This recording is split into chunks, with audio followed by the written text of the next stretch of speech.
Hello hello hello नमस्कार दोस्तों। Big boss 18 घर के अंदर आए हैं रिपोर्टर्स और रिपोर्टर्स पूछ रहे हैं घर वालों से सवाल।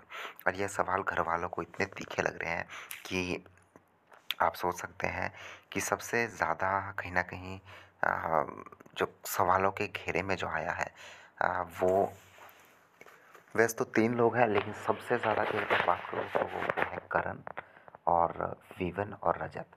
और उनमें से भी टॉप पे आता है विवेन। अब देखिए, बात है ना कि काश ये विवेन हमें पूरे के पूरे शो में दिखा होता।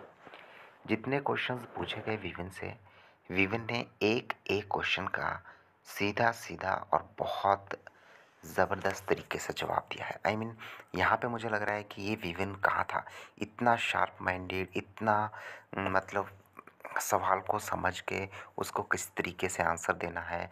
रिपोर्टर्स ने उलझाने की कोशिश भी की, लेकिन विवेन ने अपना फुल स्टॉप कहाँ पे लगाना है वो पूरा ध्यान रखा। और मुझे लगा कि अगर ये विवेन हमें ऑल थ्रू शो में देखने को मिलता तो मज़ा ही कुछ और आ जाता। और विवेन के बारे में एक बात कहूँगा कि प्रेजेंस ऑफ माइंड जो विवेन का है वो वाकई में ही ज़बरदस्त है। अगर मैं करण की बात करूं तो करण से भी क्वेश्चंस पूछे गए। कुछ कुछ क्वेश्चंस में ऐसा लगा कि करण फंस रहे हैं, लेकिन करण का जो अंदाज है ना क्वेश्चंस को, एक जिस तरीके से कोई भी क्वेश्चन पूछता है ना, उसको करण अपने अकॉर्डिंग पहले उस क्वेश्चन को ढालते हैं, फिर उसका जवाब देते हैं। और करण ने पूरे के पूरे इस रिपोर्टिंग वाले अंदाज में जो सवालों के जवाब दिए हैं, मुझे ऐसा लगा कि करण यही है। और करण कहीं न कहीं दिमाग से तेज़ तो है ही है, साथ ही साथ करण को ये भी पता है कि कब किस क्वेश्चन में मुझे स्माइल करनी है, कब किस क्वेश्चन में को मुझे लाइटली लेकर के जाना है।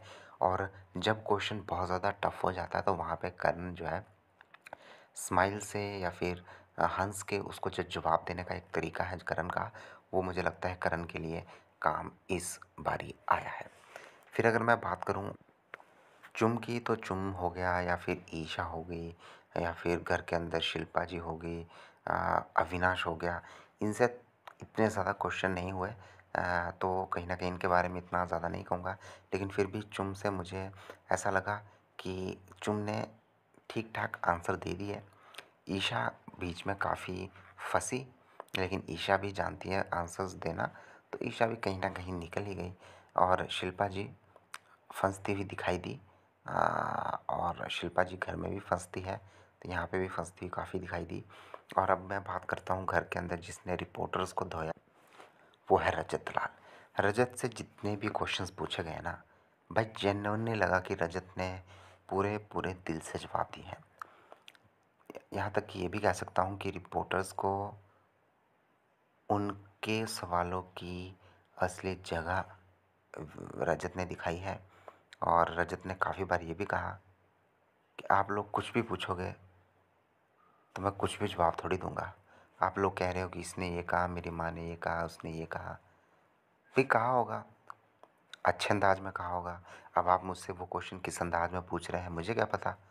मैं तो यही कह सकता हूँ ना कि मैंने तो अपने माँ को नहीं सुना कि मेरी माँ ने क्या, किस सवाल का क्या जवाब दिया है। अब आप उस सवाल का मेरी माँ ने ये जवाब दिया है, अब आप मुझसे उस सवाल को पूछ रहे हो और ये एक्सपेक्ट कर रहे हो कि उस सवाल का मैं जवाब दूँ।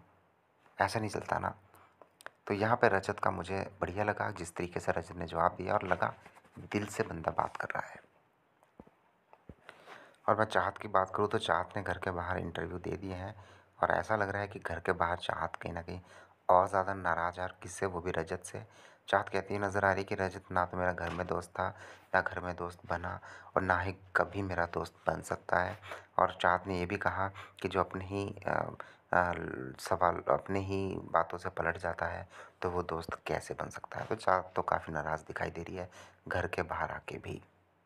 नॉर्मली होता है कि लोग घर के अंदर की बातें भूल जाते हैं और कहते हैं कि भाई घर के बाहर जब आएंगे उनसे अच्छे से मिलेंगे, बातचीत करेंगे, लेकिन चाहत उस मूड में दिखाई नहीं दे रही है। बिग बॉस के अगर हम टॉप कंटेस्टेंट की लिस्ट में भी देखें तो रजत का नाम आता हुआ दिखाई दे रहा है, जहाँ पे पहले नंबर पे रजत लाल दिखाई दे रहे हैं, फिर करण, फिर विपिन, फिर चुम और फिर अविनाश। अब देखते हैं कि फिनाले आते-आते तक ये लिस्ट कहाँ तक जाती है। मैंने आपको पहले से कहा था कि रजत मुझे अभी भी लगता है कि कंपेयर करेंगे अगर अदर कंटेस्टेंट से तो रजत काफ़ी आगे हैं। अगर रजत फिनाले तक पहुँच जाता है यानी कि टॉप 2 में चला जाता है तो ऑफ़ कोर्स रजत को हराना आई थिंक नामुमकिन सा होगा। लेकिन फिर भी जो रजत को टक्कर दे सकते हैं वो है करण और विवेन।